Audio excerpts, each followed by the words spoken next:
읽을 때는요, 비판적으로 읽으시려고 생각하시면 안 되고 기본 자세는 이겁니다. 내가 모든 걸 내려놓고 당신이 하는 이야기를 최선을 다해서 이해해 보겠어, 이 자세 하고 그거를 내 상식 수준에서 이해할 수 있을 때까지 고민해보고 찾아보셔야 됩니다. 다양한 관점으로 투입을 해보셔야 돼요, 내 자신을. 그래서 그 철학자가 하는 이야기를 완전히 이해해 보시려고 해야 됩니다. 그럼 이해를 했음에도 불구하고 나는 이 지점은 당신에게 동의할 수 없어요, 근데 동의할 수 없는 이유는 이것 때문입니다 하고 근거가 있는 다른 입장을 갖는 것이 비판적 독서입니다. 한 권을 읽고 났을 때 내가 달라졌다는 자아갱신감 있잖아요. 이게 다른 그 무엇으로도 얻을 수가 없습니다. 책을 읽다가 멈추는 순간이 많은 독서법이에요. 예를 들어서 뭐 모비딕 같은 거 읽을 때 첫 문장이 나를 이스마일이라고 불러다오. 이 뭐지? 왜 나를 이스마일로 불러다오? 그러면 책을 좀 많이 읽은 분들 멈추게 돼요. 이스마일이 뭐야? 찾아보면 이슬람 민족이 있잖아요. 근데 이슬람 민족은 유대 민족에서 분파되어 나온 민족입니다. 이스마일이 누구냐 하면 이슬람 민족의 조상이에요. 그러니까 서구 사회, 기독교 사회에서 이스마일은 추방자입니다. 그러면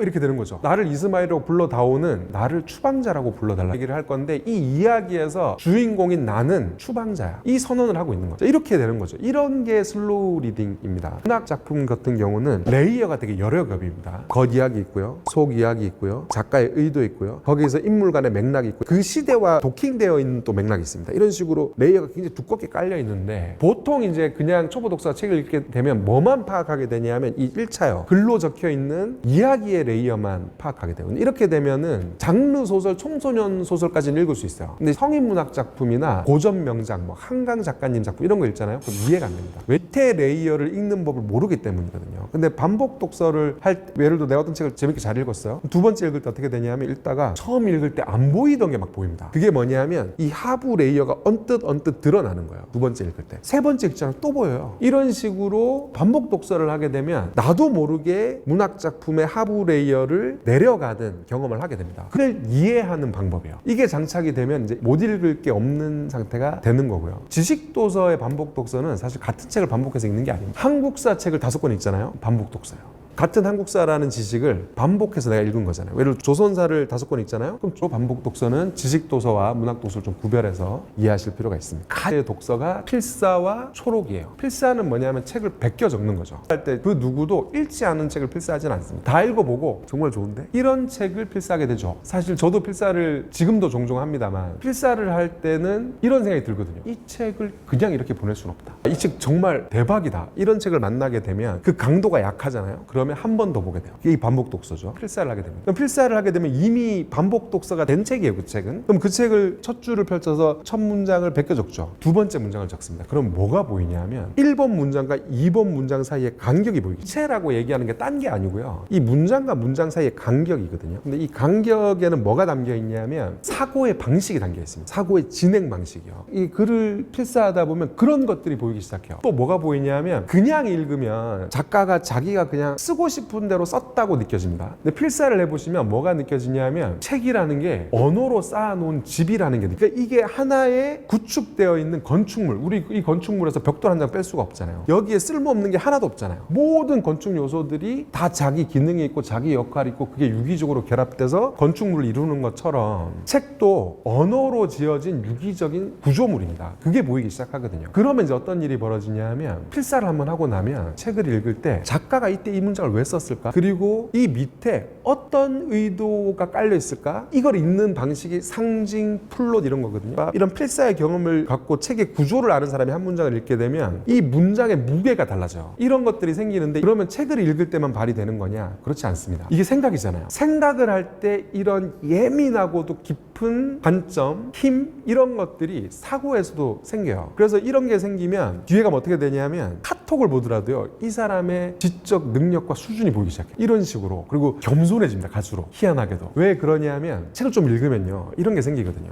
세상에 정말 똑똑한 사람들이 많고, 똑똑하다는 게 많이 아는 걸 얘기하는 게 아니에요. 사고의 힘이요. 철학이 이제 그게 거의 정점이라고 볼 수 있는, 내가 가닿지 못한 생각을 하는 존재를 책을 읽으면 계속 만나게 되거든요. 내 사고의 힘이 아직도 얼마나 나약한지를 알게 되고, 그리고 그런 게 있는 거죠. 그럼 난 어디까지 와 있지를 책을 읽는 과정에서 생각의 구조를 자꾸 파악하다 보면 읽는 과정에서 알게 돼요.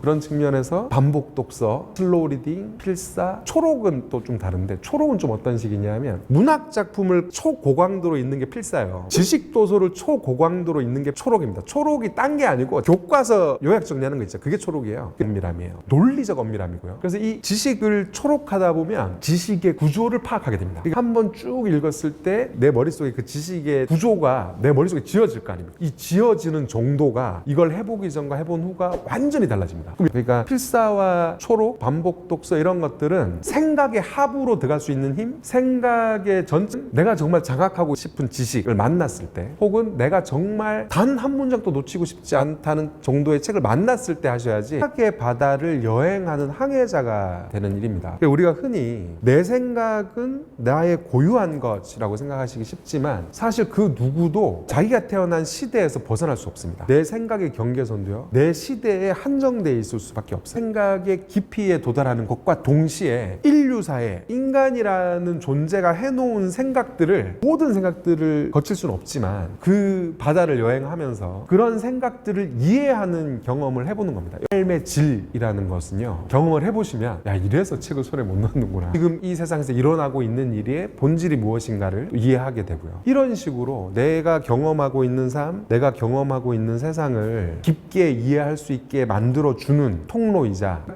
감각하는 힘, 살아가는 힘을 주는 생각의 웨이트 트레이닝이라고 생각합니다.